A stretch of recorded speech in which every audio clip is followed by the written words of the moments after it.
అందరికీ నమస్కారం. మన కథలకు స్వాగతం. అందరికీ టీచర్స్ డే శుభాకాంక్షలండి. ఇవాళ సర్వేపల్లి రాధాకృష్ణన్ జయంతి సందర్భంగా టీచర్స్ డే జరుపుకుంటాం కదా. ఎందుకంటే ఆయనకు గొప్ప ప్రొఫెసర్గానే కాకుండా రాష్ట్రపతిగా కూడా పనిచేసి ఇటు స్టూడెంట్స్కి ఇటు దేశానికి కూడా ఎంతో సేవ చేశారు. కాబట్టి ఆయన బర్త్డేని టీచర్స్ డేగా జరుపుకుంటూ ఉంటాం అన్నమాట. గురు బ్రహ్మ గురు విష్ణు గురుదేవో మహేశ్వర గురు సాక్షాత్ పరబ్రహ్మ తస్మై శ్రీ గురవే నమః అని అంటారు. అంటే గురువుని దైవంతో పోల్చారన్నమాట. అమ్మ జన్మనిస్తే నాన్న బిడ్డల్ని చేయబట్టి నడిపిస్తాడు, కానీ గురువు జ్ఞానాన్ని బోధిస్తాడు. ఆ జ్ఞానం అనేది ఆ బిడ్డకి ఒక మంచి బంగారు భవిష్యత్తుని ఇస్తుందన్నమాట. సూర్యుడు వెలుగిచ్చినట్టు గురువు జ్ఞానాన్ని బోధిస్తాడనమాట. అందుకని స్టూడెంట్స్ స్కూల్ నుంచి, కాలేజీ నుంచి, యూనివర్సిటీ నుంచి అదర్స్ కంట్రీస్కి వెళ్ళినా కానీ మాస్టర్లు మాత్రం మర్చిపోలేరండి. చిన్నప్పుడు చదువు చెప్పిన టీచర్స్ని కానీ, సార్స్ని కానీ, నెక్స్ట్ లెక్చరర్స్ని కానీ, ప్రొఫెసర్స్ని కానీ పిల్లలు తొందరగా మర్చిపోరు. ఎందుకంటే ఎక్కువ టైం వాళ్ళు వీళ్ళతోనే గడుపుతారు కాబట్టి, ఇంట్లో కంటే కూడా బయట వీళ్ళతోనే గడుపుతారు కాబట్టి అమ్మా నాన్న మీద ఎలాంటి అఫెక్షన్ ఉంటుందో ఈ మాస్టర్స్ మీద, టీచర్స్ మీద కూడా అలాంటి అఫెక్షనే పిల్లలకి అనేది ఉంటుందన్నమాట. అలాంటి అఫెక్షనే మన సుందరం మాస్టర్ మీద కూడా పిల్లలకు ఉందండి. ఆయన ఒక స్కూల్లో మ్యాథ్స్ టీచర్గా పనిచేశారన్నమాట. 10th క్లాస్ వరకు కూడా ఆయన మ్యాథ్స్ టీచర్గా పనిచేస్తూ ఎంతోమంది స్టూడెంట్స్ని గొప్పగా తీర్చిదిద్దారు. ఆయన దగ్గర చదువుకున్నటువంటి పిల్లలు ఎంతోమంది ఇంజనీర్స్గా పేరు తెచ్చుకున్నారు, ఎంతోమంది ఫ్యాక్టరీస్ పెట్టుకున్నారు, ఎంతోమంది విదేశాలకు వెళ్ళి చదువుకున్నారు, అలాగే విదేశాలు కూడా స్థిరపడ్డారనమాట. కానీ ఎప్పుడైనా వాళ్ళు మాస్టర్ని కలుసుకొని మాస్టర్ దగ్గరికి వచ్చి ఆయనకి శుభాకాంక్షలు చెప్పడము, ఆయన పాదాలకి నమస్కారం చేయటము, ఆయన ఆశీస్సులు తీసుకుంటూ ఉంటారనమాట. అందులోని శర్వాణి, శంకరి అనే ఇద్దరు అమ్మాయిలు మాస్టర్ దగ్గరే చక్కగా చిన్నప్పటి నుంచి చదువుకున్నారు. తర్వాత ఇప్పుడు వాళ్ళు ఇంజనీర్స్ అయిన తర్వాత మంచి సింగర్స్గా పేరు తెచ్చుకున్నారన్నమాట. కానీ సింగర్స్గా పేరు తెచ్చుకున్నా సరే వాళ్ళు ఎప్పుడూ మాస్టర్ని మర్చిపోలేదన్నమాట. అయితే ఇవాళ టీచర్స్ డే సందర్భంగా మాస్టర్ని వాళ్ళ ఓల్డ్ స్టూడెంట్స్ ఇంకా ఉంటారు కదా, అందరూ కలిసేసి సన్మానించాలని చెప్పేసి మాస్టర్ని అనుకున్నారనమాట. ఆ మాస్టర్కి ఆ విషయం చెప్పంగానే ఫోన్ చేసి చాలా సంతోషం అనిపించిందనమాట. మాస్టర్ అక్కడే ఉంటారండి, కానీ స్టూడెంట్స్ ఎంతో గొప్పగా ఎదిగిపోతూ ఉంటారు. కానీ ఆ పిల్లలకి మాస్టర్ని గుర్తుపెట్టుకోవటం అనేది మాత్రం ఒక అదృష్టం అనమాట. అంటే ఆ మాస్టర్ చెప్పేటువంటి లెసన్సే కానివ్వండి, ఆయన ఇచ్చినటువంటి కోఆపరేషనే కానివ్వండి, ఎంకరేజ్మెంటే కానివ్వండి, మోటివేషనే కానివ్వండి, ఇవన్నీ కూడా పిల్లలకి మైండ్లో గుర్తుండిపోతాయి అన్నమాట.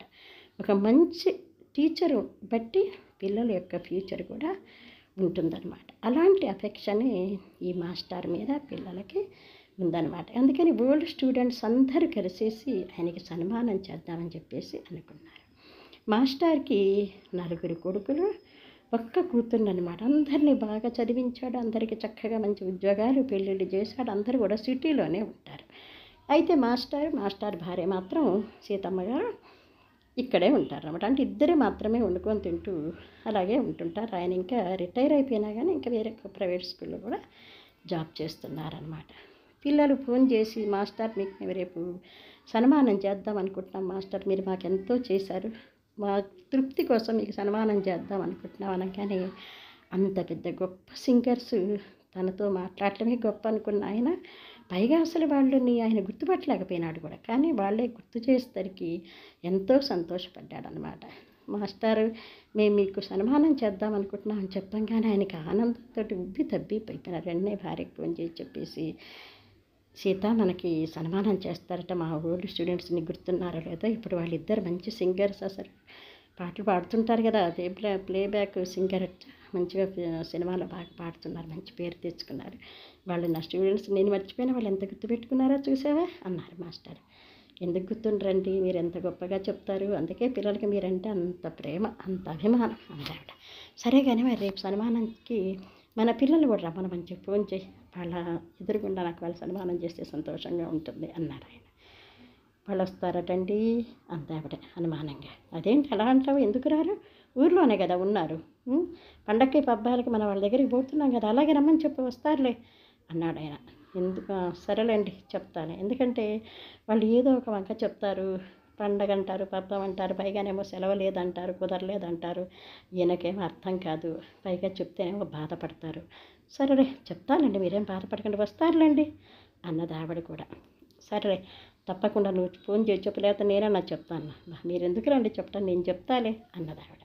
వెంటనే భర్త కాస్త వాకింగ్ అని వెళ్ళంగానే ఫోన్ చేసి చెప్పింది. 4 పిల్లలకి కూడా, 5 ఆడపిల్లతో అందరికీ ఫోన్లు చేసి చెప్పేసింది. మీ నాన్నగారికి ఇట్లా సన్మానం చేస్తున్నారమ్మా, ఇట్లా ఓల్డ్ స్టూడెంట్స్ అందరు కలిసి అనుకుని, పైగా ఎవరనుకుంటున్నావు, శంకరిని శాంభవి ఉన్నారు కదా, వాళ్ళు గొప్ప సింగర్స్ కదా, ఇప్పుడు వాళ్ళు చేస్తున్నారు సన్మానం అనగానే, అలాగమ్మా, సెలవు చూద్దాంలే, మాకు రేపు సెలవు దొరుకుతుందో లేదో, మనకి తెలుసు కదా అవన్నీ జాబ్స్, తొందరగా సెలవు దొరకదు, పైగా పిల్లలకు కూడా ఇబ్బంది అవుతుందేమో, పైగా మీ దగ్గరకు వచ్చి ఆ సన్మానం అంతా అయ్యేసరికి ఎంత లేట్ అవుతుందో ఏమోనమ్మా, చూద్దాంలే అని అన్నారు. కానీ ఒక్క కొడుకు కానీ వస్తామని చెప్పలేదు.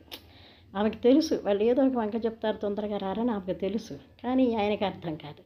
అందుకని సరేలేండి, సరే రా, ఎట్లయినా సరే వీలు చూసుకొని రా కొద్దిగా, మీ నాన్న సంతోషపడతారు నాన్న అని చెప్పేసి ఆవిడ బతిలు ఆడుతున్నట్టుగా చెప్పింది.